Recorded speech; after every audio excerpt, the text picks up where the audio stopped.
bumati sa inyong lahat na Happy Valentine's! As you can see, naka-red ako. Pulang-pula dahil Valentine's na sa Sunday. So, advance Happy Valentine's po.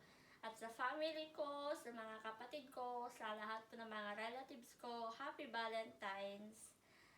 And, eto, may Valentine's ring, heart, na necklace, di ba?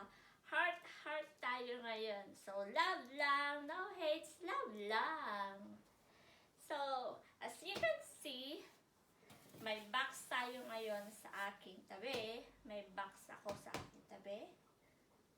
By my side. So, guys, tara, samahan niyo po ako mag-unbox.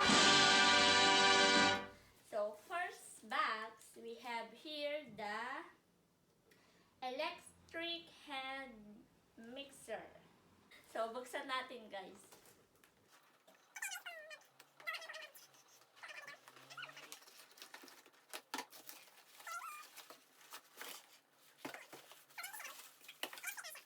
Very handy. Diba? Ganyan lang.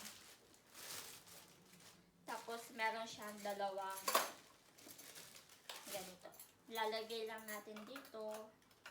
Ganyan.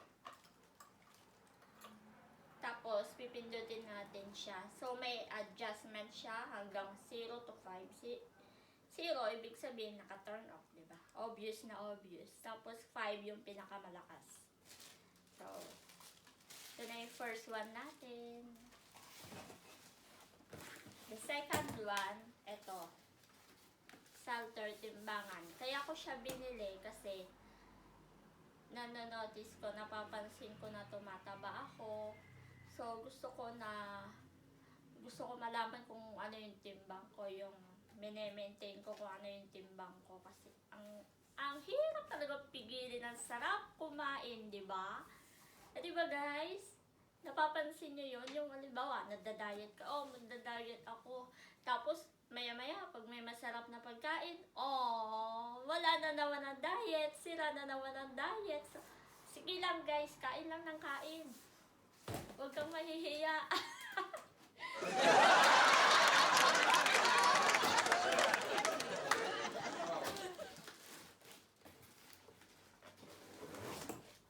Ito siya.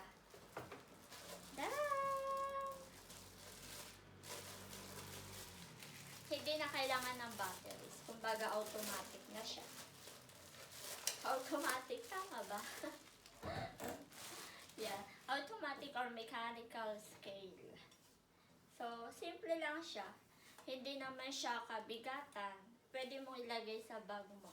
Pag halimbawa, bibili ka ng kung ano-ano, mamamasyal ka, bago ka kakain, titimbangin mo ulit yung sarili mo. Tapos pagkatapos mo kakain, titimbangin mo ulit. Titignan mo kung ilan na naidagdag.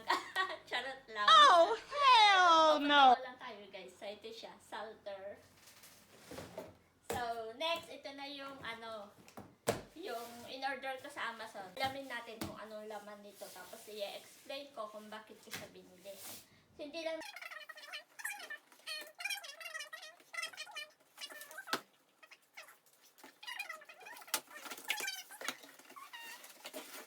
ito siya. Ayan yung laman niya. Kitang-kita nyo naman. Ang laki-laki ng box. Pero, sa loob, ang liit-liit na laman. Bakit ganon? Bakit ganon? Meron tayo dito. Super cute, super liit na bowl. Akala ko malaki siya, pero maliit lang pala. Pag halimbawa, kasi, mamaya i-explain ko sa inyo guys kung bakit ko siya binili, okay? Huwag nyo sabihin na padlulutuan ko siya ng noodles. Kasi hindi kasya dito ang noodles, okay? So, meron ako dito melt and pour na crystals soap base. So, ito siya guys, 1 kilogram. Hindi ko alam kung ilan ang magagawa nitong sabon na soap bar, sorry naman. Hindi ko alam kung ilan ang magagawa niya nito. Pero, i-vlog natin siya guys. So, subaybayan nyo ang aking paggagawa ng aking sabon. din siyang molder, silicone molder. So, ito, dalawa siya. Hindi lang siya paggawa ng sabon, kundi kung gusto mong maggawa ng cookies o yung cake, ayan. Oo, napaka-soft niya guys. May plano kayo mag-experiment o baka pwede rin nyo itong pang business. Gusto nyo mag-business, magkaroon ng kakaibang kasi pwede mo naman gawin to kahit nasa bahay lang, di ba? Kasi napaka-simple lang naman siyang gawin. Kumbaga, papakuluan mo lang to. So, ganun na. So, i-explain ko na lang to. I-vlog natin siya sa next na aking vlog. So, guys, subaybayan nyo po. Ito. So, ito yun. Tapos, ito yung niya.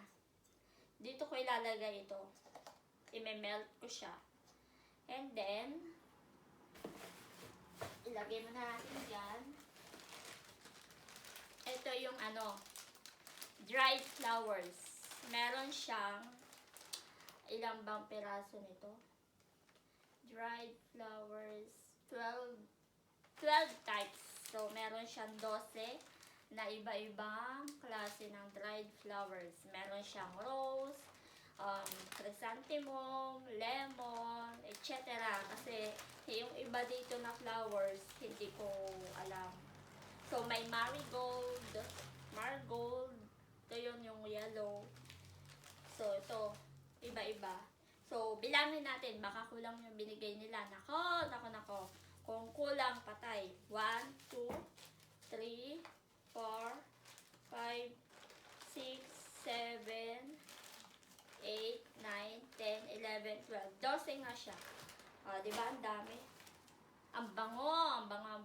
So, hindi lang siya sa paggawa ng sabon. Ito, pwede mo siyang gamitin sa paggawa ng, walaan nyo, candle, diba? Pwede tayong maggawa ng candle soon. So, abang-abang tayo dyan, guys. Sa nais matuto, sa nais na mag-start ng bagong business, pwede nyo itong gawin. Pwede kayong maggawa ng sabon tsaka candle, diba? Candle making, soap making, habang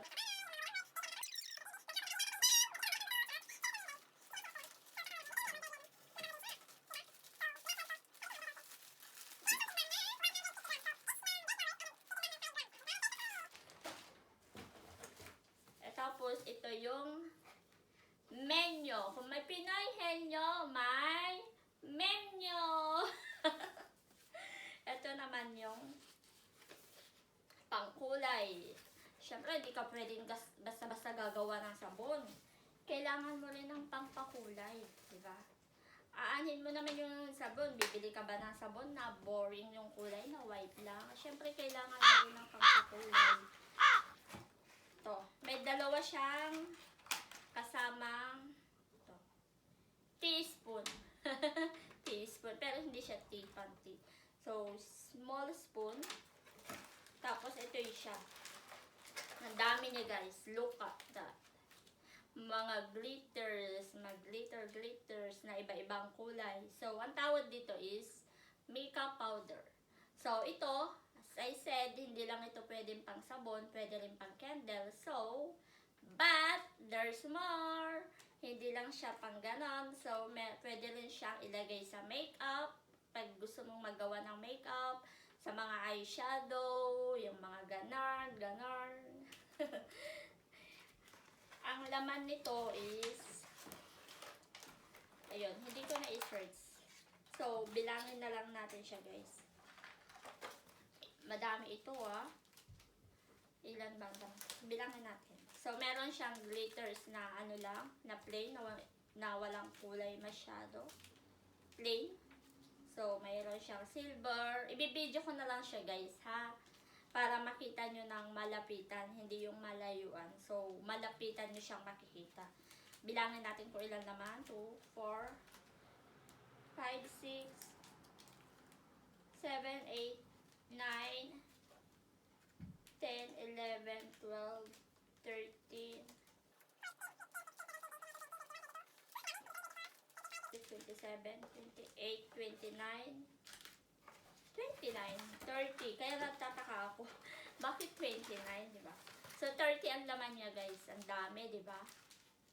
Kung gusto nyong mag-create ng kakaibang design, kakaibang style. So, to, mag-experiment tayo. Ito yun. Powder siya. Tapos, ang pinaka-last, the last one is, a cellphone desk stand. Bakit ko siya in-order? Kasi nahihirapan ako mag-vlog kapag halimbawa nagluluto ako, nananahi ako, kung saan-saan ko nilalagay yung cellphone ko o yung ano ko, yung GoPro na yan. Nahirapan ako. So ito, mas madali siyang ilagay. You must.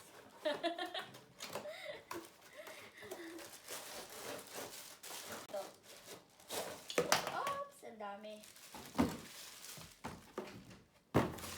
Pwede nyo siyang gamitin pag naggagawa kayo ng sabon o kaya candle, yung magluluto kayo, kung ano-ano yung ginagawa nyong artwork, na halimbawa magdi-design, mag-drawing. So, ito. I-clip nyo lang siya sa table. Ganito siya, guys. Tapos, nandito yung pang-clip niya. Metal siya. Ito, metal din. Metal. Puro metal. Itong isa lang ang plastic. Yung anuhan ng cellphone mismo, yung holder. So, that is it, guys.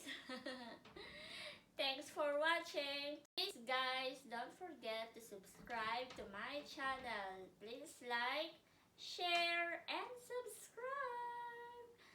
And thank you, guys. Paalam. See you next